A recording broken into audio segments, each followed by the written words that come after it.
welcome back to Brave Friends Musashi. In the last part, we got started on the first part of the final dungeon, and it was great!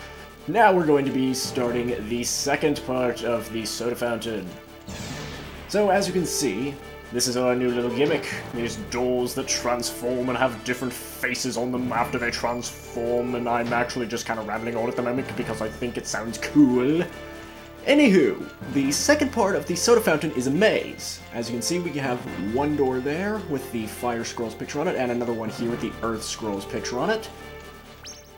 If you don't know what to do here, this is a bit of trial and error.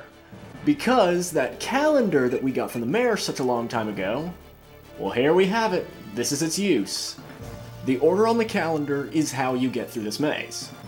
So, we have some symbols we haven't even seen before. I can assume they mean sun and moon, because they do kind of look like the astrological symbols for the sun and the moon. So we see that our order is Earth, Sun, Moon, Fire, Water, Wind, Sky. I don't know what significance that order actually has, but let's start off with the Earth Room. This part of the soda fountain is made to test your skills with each of the 5 scrolls. So starting off, we have a button here that we need to press with the Earth Scroll. That'll activate this little bridge here, how nifty! Now we have a door there with a wind crest on it, but that's not what we want to be going through. Instead we want to keep pressing on. Hey guys, get it, it's a button, let's press on. Why am I laughing at that? That was terrible. And there's our sun door. Instead of a sundial, it's a sun door. I guess that's how it works. Anywho, we now have some spikes that we obviously need to use our recently acquired Sky Scroll for. I seriously freaking love the Sky Scroll. Let that be known. I don't know if I said it in a previous episode, but the Sky Scroll is probably my favorite of the bunch. For all I know, I could be contradicting myself. Alright, so the moon door is not there. So what we want to do over here is just hover out for the spikes to retract, and there's our moon door. Pretty simple so far, but there is one portion of this maze that can be a bit tricky. Although these right here can be a little tricky if you're still grasping the mechanic of that, but for some strange reason my platforming's doing well today. I'll take it, game. I'll take it. Anywho, fire door. Pretty obvious which crest, or which scroll we should be using here. So we want to light both of these... Okay, there we go. We want to light both of the torches, run over to the other side, and hello. You're like a industrial thwomp. And here there's nothing we need over there. However, if we jump this way, we have the water door. So far, so good. Although there probably will be one segment that gives me like a really good amount of difficulty, so that it might involve some failed recording. So we want to use the water scroll to put out these torches. Very simple. Make sure you're on this side of the bridge when you do this. And we want to... Okay, I lost my water shield. So we want to run across the water at the bottom here, and we have the wind door. Yeah, we're actually making some really speedy progress through here. However, this is the part that really trips me up. So what we want to do is we want to go ahead and get out the wind scroll. Oh dear. Let's see, can I do this in one try? I really want to try to do this in one try. So we have this little jump here. It doesn't look like much. However, gosh darn it, the timing is not easy to do. So as you can see, by falling off there, we have to start the maze all over again. I hate that. I really do. This jump is a lot harder than it looks. But for the sake of unnecessary repetition, I am going to cut away to when I can get back to this point. So I will see you guys in just a fraction of a second. Okay, attempt number 2. Let's see if I can get it right this time, because the timing... Oh dear, timing is not my friend. Well, this is the most chillaxing walk I think I've ever done. Yes! Screw you, Wind Scroll section. I have bested thee. Although, to be fair, this next section here is actually a bit tricky. So what we want to do, we need the Sky Scroll for this. I have to admit that this might... Oh, wait, yes! Okay. Okay, I will admit it is not very easy to do that. So we want to hover over here. Oh, I forgot there was a pool of water there. Okay, there we go. Yeah, they really get you to try to get the most out of the Sky Scroll in just this short period of time, don't they?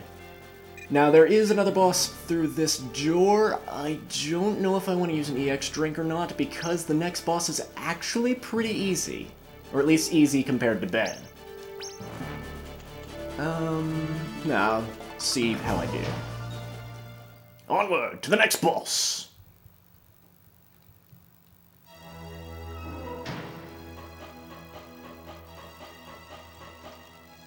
How kind of you to come! Your next opponent is Leader Force's brilliant boss, Ed!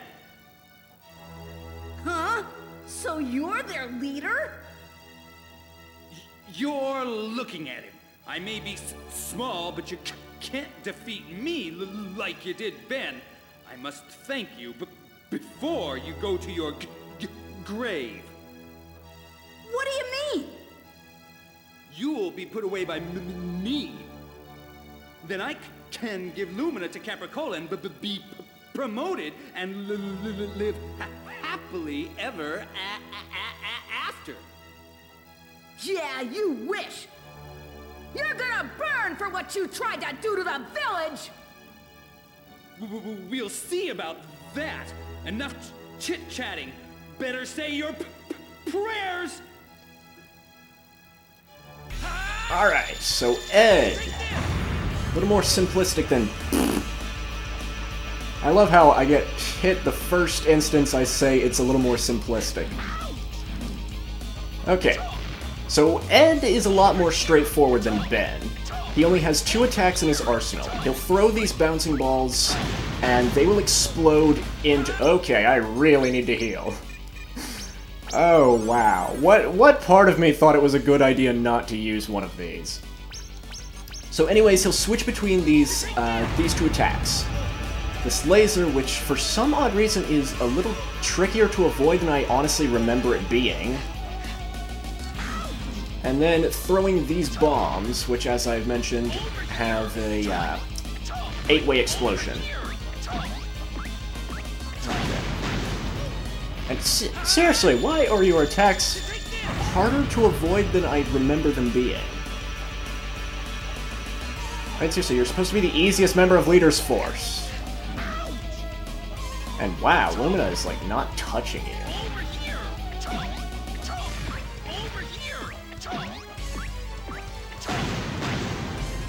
Okay, there we go. I actually dodged that for once.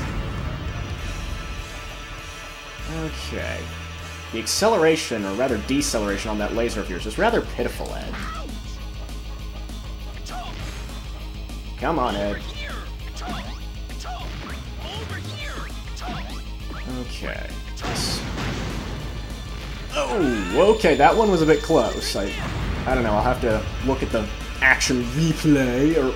Wait, no, action replay is a cheating device. The instant replay is what I'm trying to say. Also, unlike Ben, Ed only has 1 opening whenever you damage him. So keep this in mind as you damage him.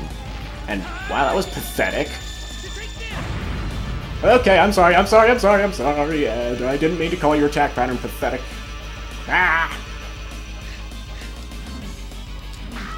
But yes, he only leaves himself open once, compared to Ben, who you can hit pretty much anytime. He's always vulnerable.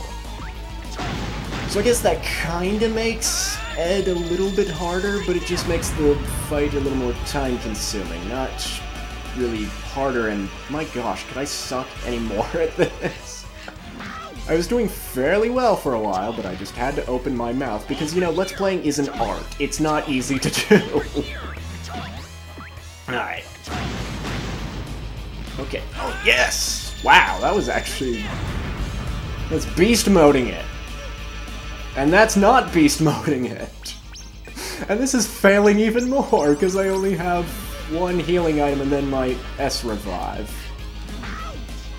Come on, Ed. I know you're wimpier than this. Okay, throw your bombs, so that I may do whatever that was. Pro Musashi playing.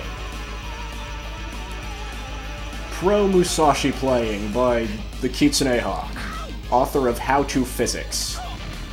I am like the greatest author in the world. The greatest author in books that will never help you whatsoever. Which is actually rather ironic because I structure my LPs to be a bit like walkthroughs. Walkthroughs with small doses of entertainment and failure. Come on, how much health do you have? I seriously don't remember Ed being this difficult. I think it's funny, I have used... Wait, did I use more healing items for Ben or for Ed so far? And, okay, defense leveled up. Well, you know what they say, defense is the best offense. I'm starting to prove that a bit. Come on, oh yes, critical hit, thank you. Thank you, game. Okay. Seriously, how much health do you have, Ed? Because stuff like this makes me think we should have gotten the L gloves and not the L quilt. Because the problem is, you can't use the L quilt at all inside of the soda fountain. So basically, this is one of the reasons why you need to stock up on as many healing items as you can carry and afford. Because otherwise, you have no opportunities to heal. Aside from what you can get from enemy drops, and even then, those... Wow, I'm doing terribly. Okay, I gotta use my last healing item. This, oh dear, this is going to come back to screw me over so hard in the next few episodes. But there are a few treasure chests in the next few portions of the soda fountain, if I recall. And wow, I didn't even have to jump over that one. So, use that stinking laser of yours. Fire in ya laser, if I can reference old internet memes that really aren't funny anymore and kinda weren't funny in the first place. I'm running out of things to talk about, if you couldn't tell. Oh, hello. Hello, Ed. You have a beautiful face. Matches your cowardice. Matches your cowardice and your stuttering. And, my gosh, can I screw up my dodging any worse? Oh, you have... Ugh. Come on already, Ed. I find it so funny that the muscle of Leader's Force had less health than you. I mean, I get this is just natural progression by gameplay definition, if that's even an acceptable term, but you're down! Screw you, Ed. Colonel Capricola, amen. And I try to be silent for the voice acting, and my cat just meows. Well, that's Ed out of the way. And I am going to be seriously screwed over in the next few parts, because I don't have any healing items now. All I have left is an S revive. If I somehow make it through the next 3 boss battles without using that, I'm going to eat my pants if that happens. So let's just ride the lift on up, and we should get another opportunity to save the game. Yes, I would love to save my game. So anywho, that is the second part of the soda fountain done. In the next part, we will be doing the third segment. There are only 5, just keep in mind. The third one is by far the best part of the soda fountain. So great things are headed your way, my fans. Until then, you will simply have to wait for them.